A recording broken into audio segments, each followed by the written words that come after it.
amparo, do socorro, da mão estendida, o sorriso no rosto. Porque muitas das vezes a gente enfrenta certas dificuldades da nossa vida cotidiana, né, que Kardec chama de vicissitudes da vida física, e a gente, por causa dos problemas, das preocupações, a gente acaba perdendo a possibilidade de sorrir. E um sorriso, ele traz tanto benefício para a gente. Antigamente tinha uma quadrinha que dizia que para chorar, você precisa movimentar 36 músculos do rosto. E para sorrir, só 14. Então, por economia, vamos sorrir mais. Porque o sorriso alegra a alma. Porque quando você encontra pessoas que estão tão envoltas nas suas preocupações, nos seus problemas, você vê, a pessoa vai minguando, vai diminuindo, vai se apequenando, porque para muitas pessoas a vida não oferece a possibilidade do sorriso. E se nós analisarmos, tivermos um pouquinho de possibilidade, você visitar um hospital do câncer, um hospital psiquiátrico, um hospital, aqui no Rio não tem, mais de fogo selvagem, onde a pele fica em carne viva, ou o hospital de hanseníase, que tem ali em Jacarepaguá, ali no tanque, e por incrível que pareça, você encontra sorrisos lá, sabe? Porque as pessoas compreendem que as dificuldades da vida cotidiana não pode tirar o brilho dos nossos olhos de sermos filhos de Deus. Sermos criados por Deus, que nos propõe a ideia de sermos felizes, não de sofrermos permanentemente. Embora saibamos que a Terra ainda não é um lugar de felicidade, mas temos o direito de buscar os momentos felizes. Chega para uma mãe que tem uma gestação difícil, quando nasce o filho, ela se julga estar no céu. Quando um filho vê a mãe que passou um período no hospital com uma doença muito séria, voltar para casa, ele diz que agora a vida dele está completa. Então temos motivos para sorrir, temos motivos para encontrar dentro do Evangelho de Jesus motivos de alegria, de felicidade. A casa de Francisco tem por base essencial a alegria. Francisco não era um homem triste, acabrunhado, ele era um homem feliz. E ele, entendendo que o Evangelho traz essa felicidade, inúmeras vezes era visto dançando e cantando louvores à natureza. Uma vez Francisco caminhando pela região da Umbria, lá na Itália, e o inverno lá é muito rigoroso, a gente sabe, vê na televisão. E Francisco tinha um hábito de andar apenas com uma túnica. Ele não andava de casaco, bota de couro, nada disso. Uma sandália muito simples, que até hoje tem um nome, né, de franciscana, aquelas sandálias trançadas. Ele caminhando numa região gélida, coberta de neve, ele e mais 2 companheiros. E um dos companheiros falou: Francisco, estamos em grande dificuldade, porque não visualizamos nada que possa nos socorrer. Aí Francisco falou assim: meu filho, temos o amor de Deus que zela por nós. Mas nada mais precisamos. Encrenca, né? A gente tem tantos olhares materiais daquilo que nós julgamos necessário para a gente, que nos torne feliz. Para Francisco, o amor de Deus era suficiente para acreditar que ele venceria as dificuldades. E após um longo dia de caminhada na neve, eu nunca vi neve na minha vida, então eu acho que deve ser bem difícil, né? Mas após um longo dia, no final do dia, eles avistam de longe uma construção. E alegres, estamos salvos, Francisco, estamos só em uma casa, andemos, e foram apressando os passos. Quando chegaram próximo, era um convento, sopa no mel, né? 3 franciscanos, um convento, está tudo resolvido. Foram lá e bateram na porta. Depois de um longo tempo, eles observaram, tinha uma cordinha. Aí um dos frades pegou a cordinha, puxou, era um sino. Aí, passado mais um tempo, escutaram passos. Quando abriu uma portinhola, era uma freira, tudo em casa, né? Tudo em casa. Francisco de Assis, com 2 seguidores, um convento, uma freira atendeu. Quando abriu, falou: "O que posso fazer por vocês, meus irmãos?" Aí um falou: "Somos nós, estamos com o pai Francisco." Que Francisco? O de Assis. Aqui, no meio do nada. Ah, para com isso. Fechou a portinhola e voltou. Aí os dois entraram em desespero. Francisco, o que que fez? Começou a dançar na neve, cantando hinos ao Senhor Jesus. Aí um falou assim: "Coitado, pai Francisco ficou doido, né? Diante da dificuldade que nós estamos, ele endoideceu." Passado mais um tempo, houve passos novamente. A Madre Superiora veio. Sempre tem alguém de bom senso, né? Veio, abriu a portiola, falou: "Não importa se esteja Francisco ou um José, importa que são irmãos que precisam do nosso acolhimento." Abriram a porta e Francisco falou: "Viu como o amor de Deus nos basta?" É uma imagem que a gente, muitas das vezes, não percebe diante das dificuldades que nós enfrentamos na nossa jornada. Mas a confiança no amor de Deus, essa tem que ser inatingível. Inatingível. Porque Deus nos ama de tal forma que Ele não quer nos ver sofrer. O sofrimento é opcional. Acreditemos ou nisso, ou não nisso. Mas o sofrimento é opcional. Temos que enfrentar as dores que a vida física nos propõe pela necessidade que para são. A dor, ela atinge o rico e o pobre, o bonito e o feio, o homem e a mulher, o gordo e o magro. A dor atinge a todos por igual. Evidentemente que algumas dores que o próximo sente, a gente se compadece. A gente percebe que aquela dor é muito forte, mas não insuportável, porque Deus não coloca, não coloca peso acima das nossas possibilidades de suportação. O que nós viemos buscar na casa de Francisco é a certeza de que não estamos sozinhos. A nossa caminhada não é solitária. Todos nós temos amigos espirituais de longas datas que nos estimulam ao caminho do bem, a compreender que a disciplina, como a página de abertura nos traz, a disciplina é necessário para nós que ainda não temos uma regra de bom viver. Esse conceito de regra de bom viver vai variar de acordo com o entendimento de cada um. Cada um tem uma norma de conduta. No livro Pão Nosso, Emmanuel fala para a gente que o conceito de reino dos céus está muito atrelado aos desejos individuais. E ele fala: para um esquimó, o reino dos céus é um lago cheio de peixe.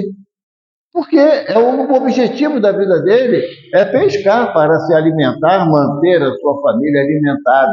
Aí Emmanuel fala: para um selvícola, um índio que vive na floresta, o céu para ele é a floresta cheia de caça, para ele levar para a sua tribo. Assim como o céu para um santo é a prática do bem. O criminoso também tem o seu céu, objetivando auferir lucros de que ele não fez por onde conquistar. Todos nós temos os nossos céus, todos nós temos os nossos objetivos. Quando nós estudamos o Livro dos Espíritos, que é o livro básico, fundamental da codificação kardeciana, ele vem dividido em 4 partes, esse livro. E nós estamos hoje analisando a terceira parte, que é das leis morais, ou leis naturais, como está no título que o senhor Allan Kardec propôs para nós. Leis naturais ou leis morais.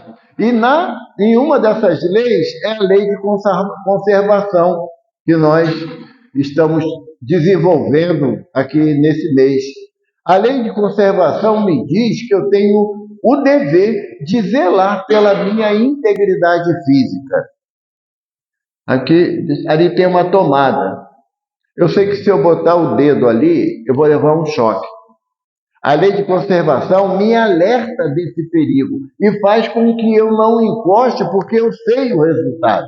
Tanto que uma criança, muitas das vezes, ela vai inocentemente tocar em algo que causa algum perigo para ela. Mas os pais, cientes de que aquilo é perigoso, alertam a criança: não faz isso, vai te machucar. Ou, dependendo da idade, faz dodói. E é uma realidade. Então, a lei de conservação é uma lei que nós temos instintivamente no nosso ser de zelar pelo corpo que Deus nos confiou. Nós somos espíritos imortais. Teremos que largar esse corpo, como tantos amigos espirituais que estão aqui já se desvencilharam do corpo físico. A questão é quando esse dia chegar, de nós deixarmos o corpo físico, ele aconteça de forma natural, e não que eu provoque meios que adiantem esse processo, o que seria, numa linguagem bem conhecida nossa, a questão do suicídio. Quando eu não observo aquilo que Deus me concede, que é o corpo, que ele é perecível, eu posso falar que eles vão morrer? Quem não sabia vai ficar sabendo agora. Todo mundo vai ter que morrer. Não tem como ficar para semente. Não, eu não quero morrer. E não morre. Não. Querendo ou não, vamos ter que morrer. Vamos ter que deixar o corpo. A dificuldade da gente não é a morte que está prevista na lei de conservação. Não é isso. A dificuldade da gente é desencarnar. Ou seja, deixar os hábitos da vida física. Minha casa, meu carro, meu marido, minha esposa, meu filho. Uma vez um espírito, numa reunião mediúnica, falou que ele não aceitava que ninguém usasse o chinelo dele. E tem, sabe? Lutando pelas coisas materiais que não têm mais utilidade. Agora, a lei de conservação me diz que, embora eu tenha que preservar esse corpo, chegará o momento, a contragosto ou não, no meu caso muito aborrecido, eu vou ter que levar ele para cá, para trás. E ele irá se desintegrar, como é natural, dos corpos orgânicos no planeta que nós habitamos. Mas enquanto esse dia não chega, eu tenho a necessidade de zelar por esse corpo da melhor forma possível. E esse zelar da melhor forma possível, eu não posso impor ao meu corpo determinados sacrifícios que não utilizam do conceito de verdade e realidade que a vida nos traz. O que o senhor Allan Kardec pergunta aqui aos benfeitores da humanidade, nossa irmã leu algumas questões, ele veio perguntar sobre coisas corriqueiras. O que devemos fazer para que o progresso moral aconteça na nossa jornada? Para que eu, espírito, quando distanciar desse corpo físico aqui, eu continue a minha jornada espiritual de progresso constante. Não é o que eu provoco no meu corpo de dor que vai fazer com que eu, espírito, porque eu não tenho um espírito, eu sou um espírito.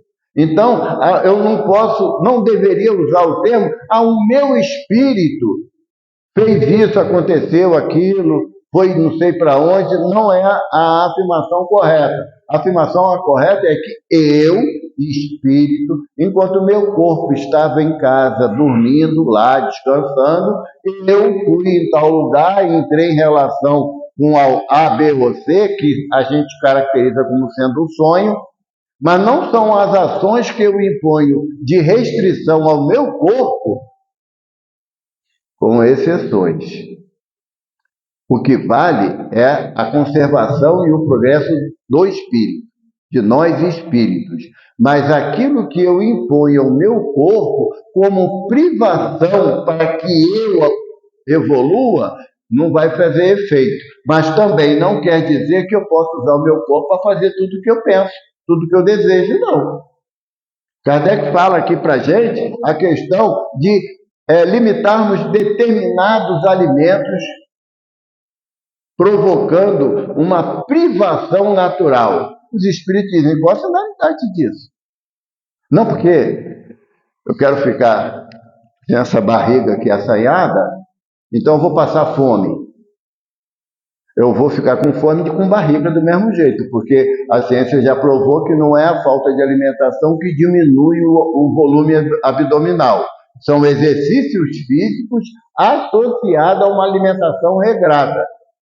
Ponto. Então não adianta eu querer passar fome para que o meu corpo sofra e com isso eu, espírito, progrida. Está errado. Não é essa a proposta. Tem um momento aqui que Kardec pergunta para os espíritos: haverá privações voluntárias que sejam meritórias? Eu tenho 4 filhas biológicas, mais umas 30 filhas do coração, por aí. 30 ou mais. Cada dia chega gente nova nessa família. Eu vou dormir 1 hora por noite para poder rezar pelas minhas filhas, para minhas filhas escolherem o caminho certo. Vai dar errado. Vai dar errado. Porque eu tenho um domínio sobre as minhas ações, não sobre as ações das minhas filhas. Já são tudo adultas, mãe de filho também. Eu perdi, ao passar do tempo, a possibilidade de ditar regras para elas. Então, se eu não consigo mais ditar regras para elas, não são as atitudes de mortificação que eu faça que irá beneficiar a elas. Nem a elas, nem a ninguém. Nem a ninguém. Meu neto mais velho tem 20 anos, aí ele falou para mim, eu vou fazer prova para fuzileiro naval. Então, meu filho, eu vou ficar jejuando 1 semana para você passar. Eu posso jejuar 1 ano. Se ele não estudar, não vai passar. E é uma questão de lógica, não é?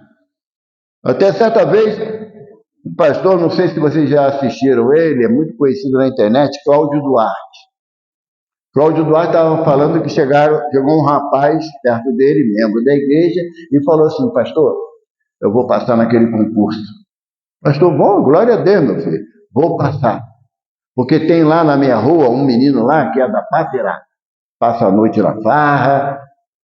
Ele estuda para o concurso, mas ele passa a noite na bagunça, bebe, fuma, só quer saber de farra. Aí o pastor falou, mas ele estuda, né, meu filho? Estuda, pastor, estuda. Mas eu vou passar porque eu sou um homem de Deus. Aí o pastor falou, adivinha quem passou no concurso? Aquele rapaz que gosta de farra, que bebe, que fuma, que joga, mas ele estudou. Não adianta eu querer tornar privações para mim e não fazer a parte que me compete no progresso daquilo que eu desejo. Então, as privações ou as mortificações, elas não têm propósito justo quando tratamos de progresso moral. É interessante que Kardec pergunta aqui, a alimentação animal é com relação ao homem, contrário à lei da natureza? Não tem essa encrenca? Não pode comer carne. Né? Não pode comer carne. Espírita não pode comer carne. Eu não sei onde leu isso.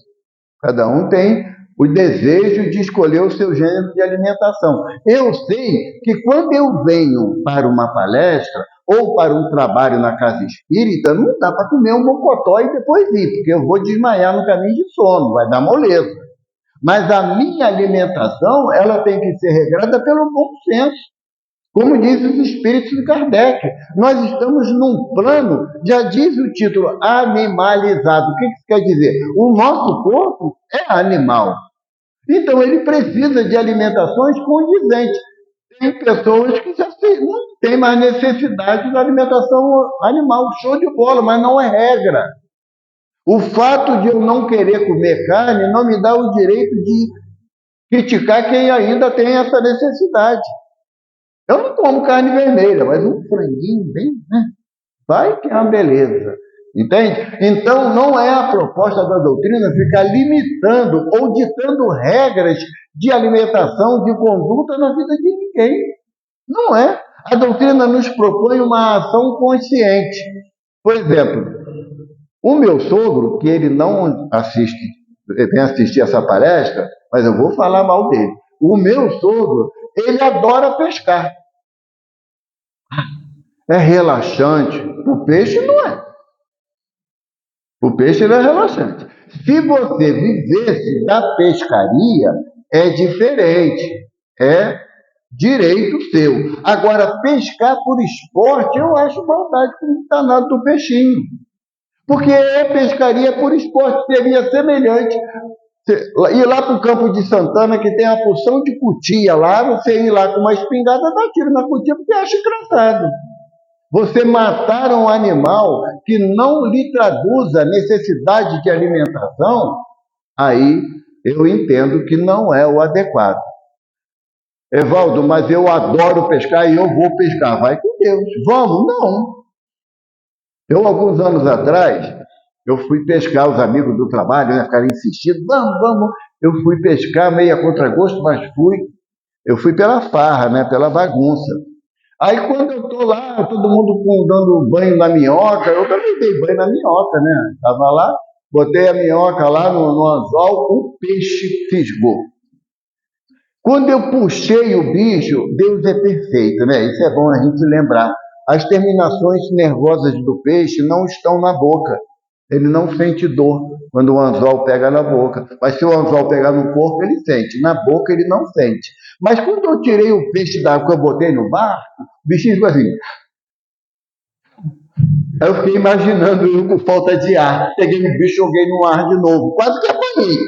Nunca mais me chamaram para pescar, não sei porquê. Mas nunca mais me chamaram. Mas por quê? Porque aquilo não fazia parte da minha necessidade. Era uma prática esportiva. Vocês sabem que em Roma, no século 3, 4 de Roma, eles invadiam as terras, né? E quando tinha algum morador, alguém daquela região que passavam correndo, eles ficavam com arco e flecha, apostando quem conseguia acertar com mais intensidade, com mais vezes, aquelas pessoas correndo. E eram homens, mulheres, crianças e velhos. Topariam essa brincadeira? Você proporcionar a morte a um animal sem a necessidade do consumo, eu, Evaldo, não está escrito isso, mas eu, Evaldo, entendo como tortura, como maldade. Eu hoje, nunca tive, mas hoje, eu não me dá uma agonia de ver passarinho em gaiola. Eu conheço espíritas que têm. Não, mas se soltar a natureza, ele não sobrevive. Engraçado, tu sai todo dia de casa e não volta.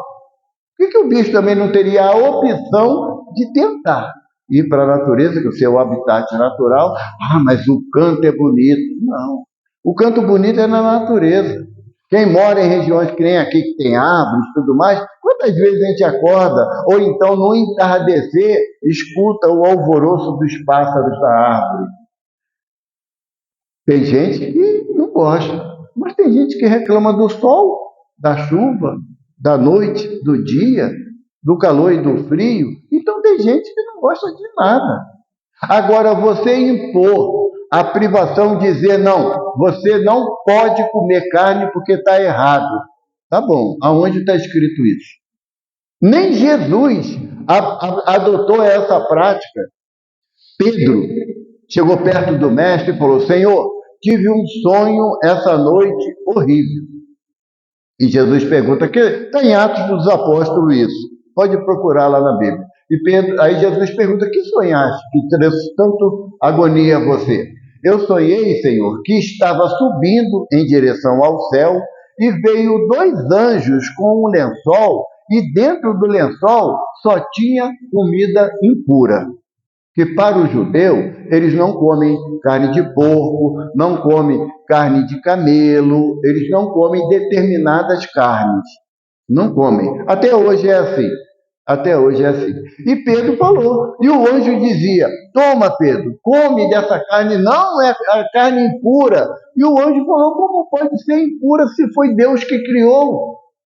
E Pedro retrucou, falou: Senhor, acordei em pranto, porque não era um anjo de Deus, mas um anjo inferior que queria me contrariar, fazer com que eu cometesse um ato errado diante da lei. Jesus olhou para Pedro e falou: Pedro, o que contamina o homem não é o que entra pela boca, mas é o que dela sai, porque provém do coração. Então, muitas das vezes, nós caracterizamos. Eu tenho um amigo que ele viajou bastante pelo mundo, e ele falou que quando ele chegou na China, tinha uma feira popular. Sabe qual era a iguaria mais cara daquela feira? Escorpião assado, na brasa. E ele, muito assim, aberto à novidade, ele falou: eu comi danado escorpião assado. E é gostoso pra caramba. Porque Kardec pergunta aos espíritos se nós devemos nos abster de determinadas alimentações baseadas nos conceitos do grupo que a gente está inserido. E Kardec falou: o homem deve privar-se daquilo que lhe faça mal. Daquilo que lhe faça mal. Você vai lá para João Batista, o profeta. Ele vivia no deserto. Se alimentava de quê? Você lembra? O pessoal aqui responde na ponta da língua, né? Eu gosto disso. É os espíritos que eu estou falando. Tá bom? Ele se alimentava de mel e gafanhoto. Topa? Um gafanhoto e cru. Ele não estava assado, não, era cru. Sabe? O bicho passava voando, ele pegava e aí. Topa? Chico Xavier, uma senhora convidava ele insistentemente para ir à casa dela para tomar um prato de sopa com ela. E o Chico sempre teve a preocupação de atender a maioria das pessoas que solicitavam a sua presença. E um belo domingo à tarde, ele desvencilhou das suas preocupações, foi à casa da irmã. E a irmã tinha já, pelo adiantado a idade dela, a visão já estava bem enfraquecida. E aí o Chico chegou, a conversa, né, mineiro adora uma conversa, né, prosear, e aí ela foi, preparou a mesa, botou um pratinho de sopa, o Chico, mais para duas pessoas que estavam com ele, e Chico tomando aquela sopa gostosa, porque Chico olha para o prato, uma barata. E ela perguntou: tá gostosa, Chico? Ele dá uma delícia, né, irmã? E ele foi, chegou a barata para o cantinho assim do prato, e continuou tomando a sopa, porque se ele para de tomar, ela ia ficar triste. E o Chico falou que a conversa estava tão animada que ele nunca mais achou a barata. Sabe que ele não morreu disso? A nossa perspectiva em termos de alimentação é extremamente cultural. É cultural. Aqui no Brasil, em diversas regiões, uma coisa é saudável e outras não. Então, quando eu quero determinar ou limitar aquilo que é adequado para a alimentação do outro, eu estou infringindo a lei de liberdade. Evidentemente, muitas das vezes nós estamos em casa e nossos filhos têm opções alimentares. Mas na minha época não era assim. A minha mãe dizia: se foi para a panela, vai para o prato, entra na boca. Não tem essa, não. Eu nunca lembrei de perguntar à minha mãe o que era o almoço. Porque eu estava indicado eu comer o meu dente, porque ela ia virar a mão na minha cara. Minha mãe sempre dizia: o almoço é aquilo que eu botar na mesa. E pronto, servia para a gente. Então, quando eu quero determinar sobre o outro, o tipo de alimentação que o outro vai ter, essa é melhor do que aquela, com exceção de quem estuda para tanto, que são os nutricionistas, e a gente respeita, eu acho tudo doido. Todo nutricionista perdeu um parafuso na hora de fazer a faculdade. Porque uma vez uma nutricionista foi falar para mim que eu só podia comer 2 colheres de arroz. e uma de feijão. Eu como uma concha de feijão e 2 de arroz. Não vai rolar para mim esse tipo de dieta, entende? Mas tudo bem, ela estudou, me explicou tecnicamente que seria mais adequado, e ela falou assim para mim: o melhor é eu tomar café sem açúcar. Eu falei: melhor não tomar café. Eu não vou, não rola para mim. Ah, mas isso daí não faz bem. Não é só isso. O que faz mais mal para mim é eu falar mal da vida dos outros. Eu querer denegrir alguém, porque esse alguém eu não gosto dele. Isso faz um mal danado, contamina a alma. Quando você está preocupado, por exemplo, Kardec fala de uma questão aqui, sem nós entrarmos no mérito de outras concepções religiosas, mas Kardec fala da questão de você impor sofrimento a título da sua religiosidade. Eu já conversei já com a direção da casa, a próxima vez que a gente vir aqui, todo mundo vai assistir a palestra de joelho, para ver se entra na cabeça de vocês. Tu não vem nesse dia não, né? Não existe essa possibilidade de você infligir um sofrimento físico a alguém a título de que a religiosidade aflore. Tivemos época em existências passadas que isso era natural, não mais nos dias de hoje. Vocês conhecem a Igreja da Penha? 365 degraus. Eu sei porque eu subi aquilo correndo por força da vida militar que eu tive, então eu tinha que subir aquilo lá. E dava dó de ver senhoras subindo aquilo de joelho, porque tinha que agradar Nossa Senhora. Maria é mãe.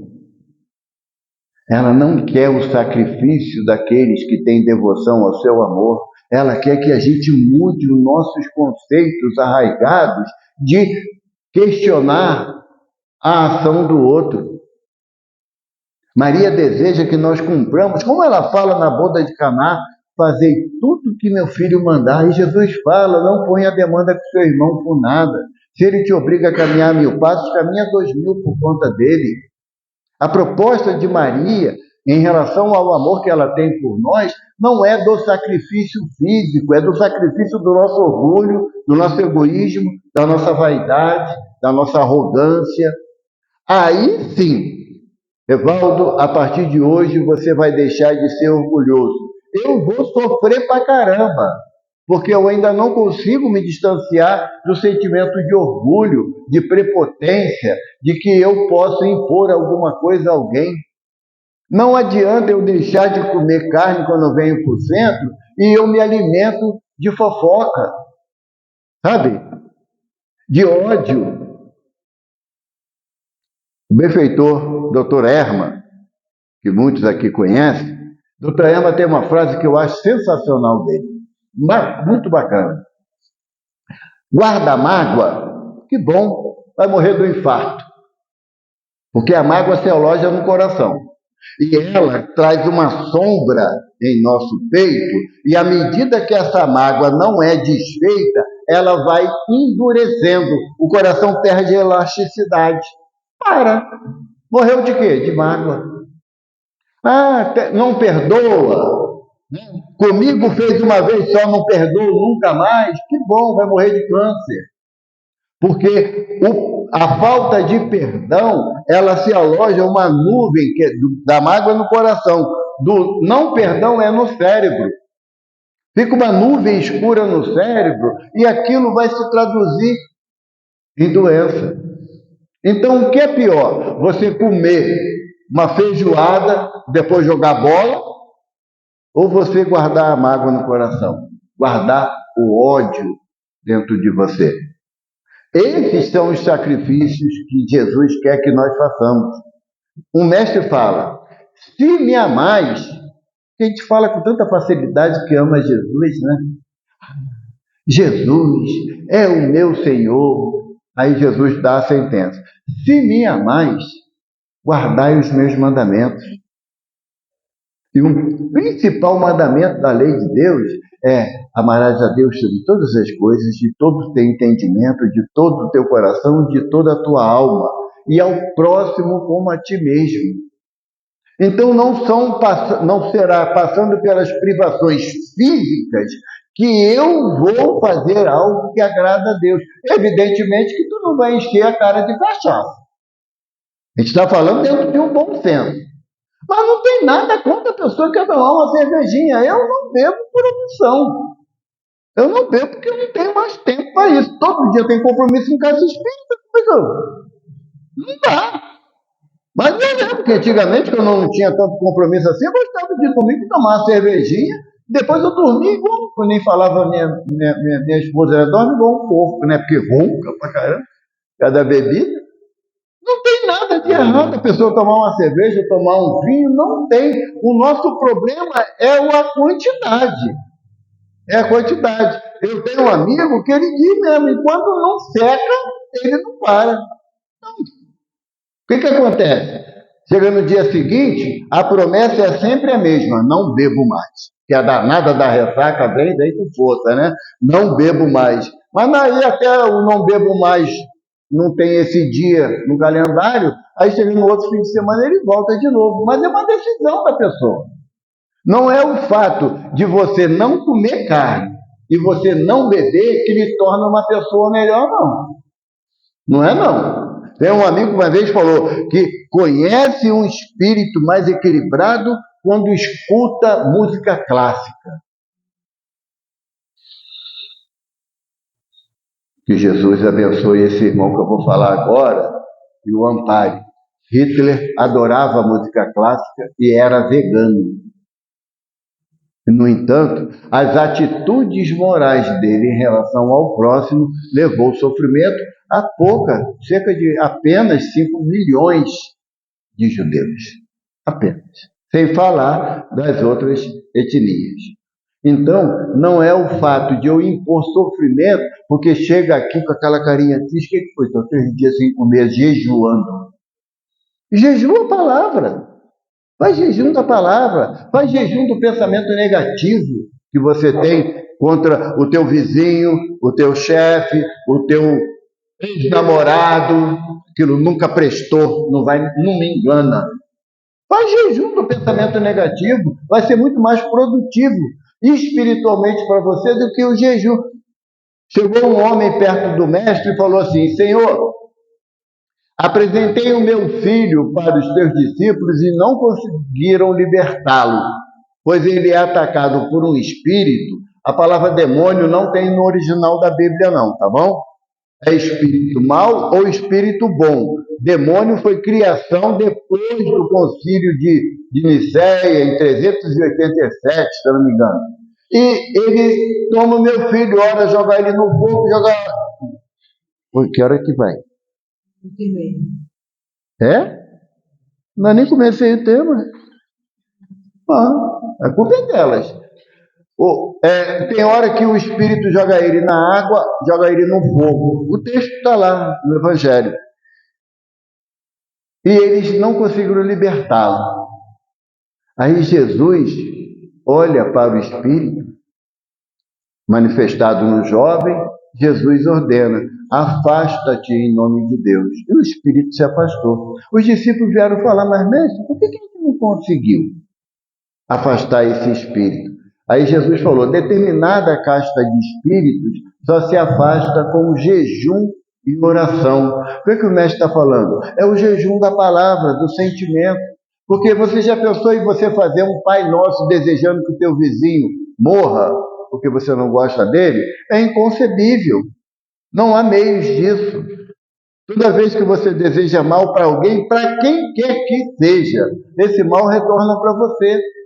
Assim como você deseja o bem, faz uma prece para ajudar a pessoa, ela também volta para você.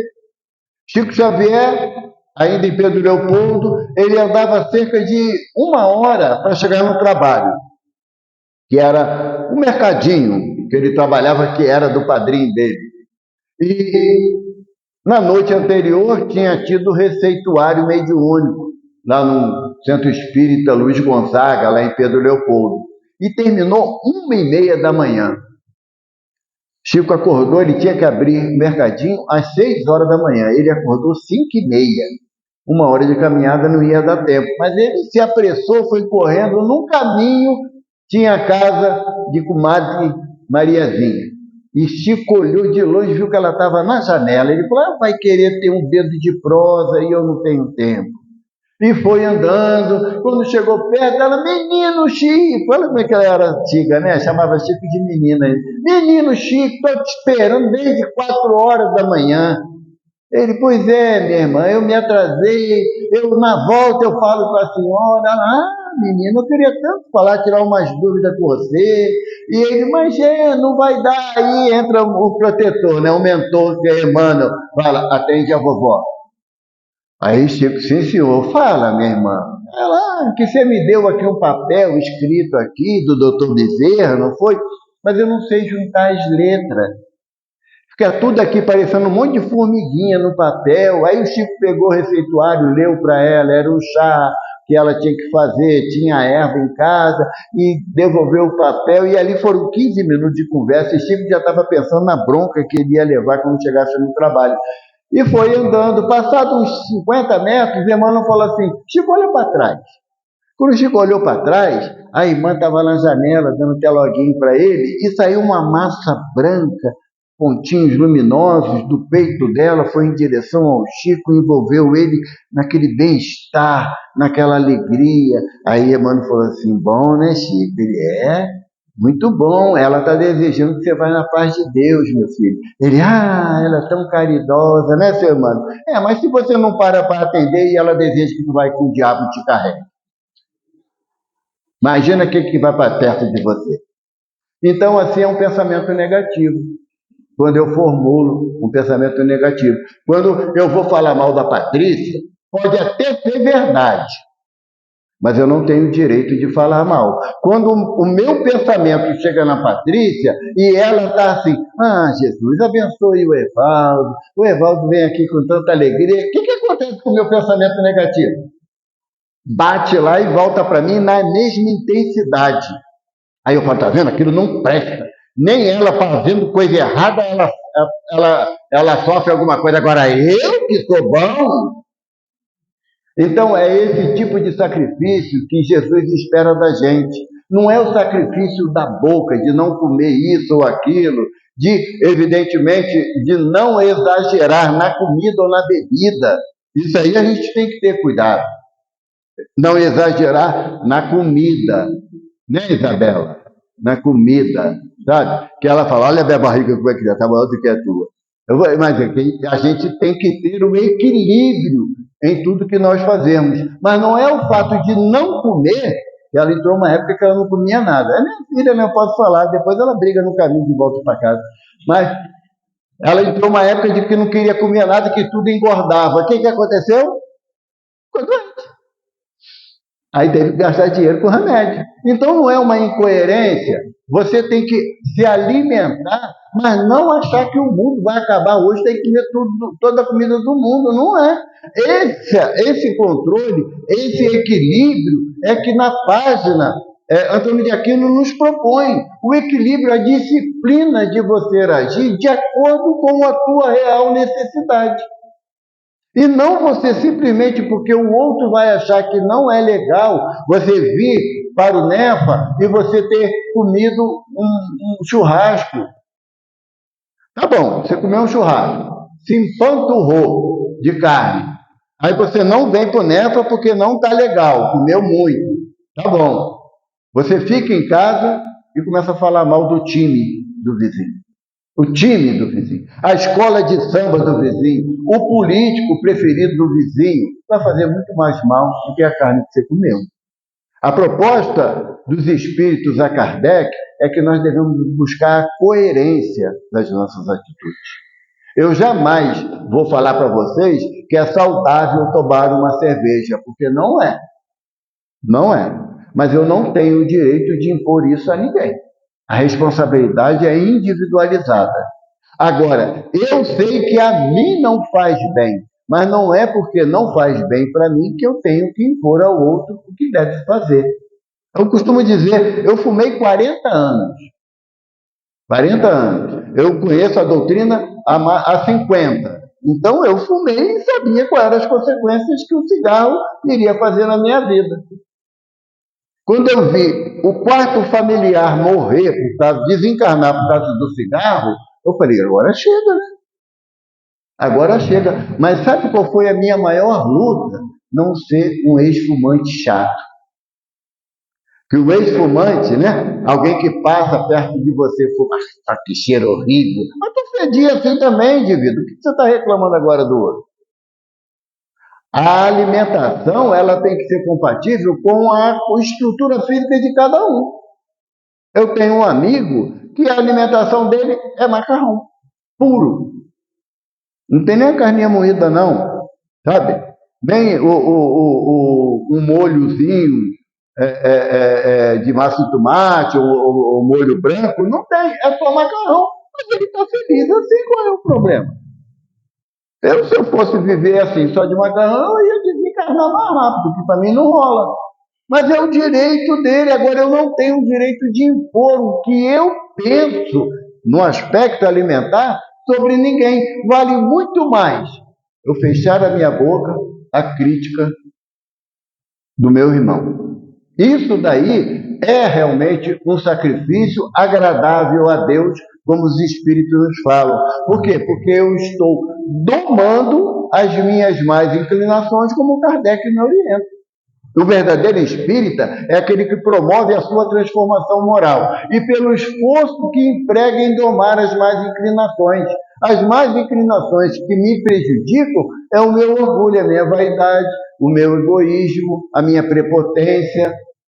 Isso é que eu tenho a necessidade de propor uma diminuição do meu orgulho, do meu egoísmo, da minha vaidade. Isso é uma responsabilidade minha. Agora, a alimentação, ela tem que ser compatível com o meu entendimento em termos de necessidades orgânicas. Eu tenho um amigo que, se ele não comer carne, ele passa mal, literalmente falando. Por quê? Porque o organismo dele tem essa necessidade da proteína animal na forma mais bruta. Mas é a constituição física dele. E o fato... Vocês já viram esses botãozinhos que ela bota aqui? Eu vou mostrar para vocês. Ó, 15, 10, 5. Na próxima que vem, ela fala assim, cala a boca. Eu já estou acostumado a ser humilhado assim, não tem problema não. São Francisco está vendo, tá bom? E os netos dela também, quando vem aqui, ficam me olhando, eu acho que ficam com a vontade de levantar a mãozinha aqui para gente. Então, gente, o conceito de mensagem que a gente quer deixar hoje é que a oportunidade da alimentação, como em tudo em nossa vida, tem que ter limite, não pode ser excessiva. Água é muito bom, é saudável. Bebe uma caixa d'água toda para ver se vai ser legal. Então, todo o excesso é que nós devemos ter um limite que nós precisamos impor a nós mesmos. Porque a finalidade do nosso corpo físico é ele estar o mais saudável possível para favorecer que eu, espírito, utilizando desse corpo que Deus me confiou, eu trabalhe em prol do meu progresso e do progresso daqueles que estão ao meu redor. Mas deixemos de lado a crítica ao comportamento alheio. A minha mãe dizia, tinha um ditado que ela falava que eu levei muito tempo para poder entender. A minha mãe, quando começava a falar mal dos outros, a mamãe falava assim, macaco, olha o teu rabo que lá veio o trem. Sabe? Enquanto você se preocupa que o outro está enchendo a cara, está comendo que nem um desesperado, você esquece de tomar conta da tua vida. O propósito inicial é tomar conta da minha vida. Se o outro me pedir a opinião, eu darei dentro do meu conceito. Mas não posso exigir que ele siga a minha opinião, porque eu tive boa vontade de dar. Não, não é assim. Não é assim. O que os Espíritos nos propõem aqui é que você use o tempo que você tem no plano físico, encarnado, nesse corpo, para promover o teu progresso moral. E isso só é possível quando você faz o jejum da palavra e a oração por aqueles que nos perseguem, como Jesus nos fala. Teu irmão te injuria, te calunia, deseja o teu mal, ora a Deus por ele. Não devolve o mal com o mal, não. Ah, comigo é assim, bateu, levou. Não. Comigo é assim, eu vou ser a estação terminal do mal, mesmo que esse mal seja provocado por mim, quando eu quero criticar o outro e esqueço que Jesus manda que amemo-nos uns aos outros como Ele nos amou. Graças a Deus.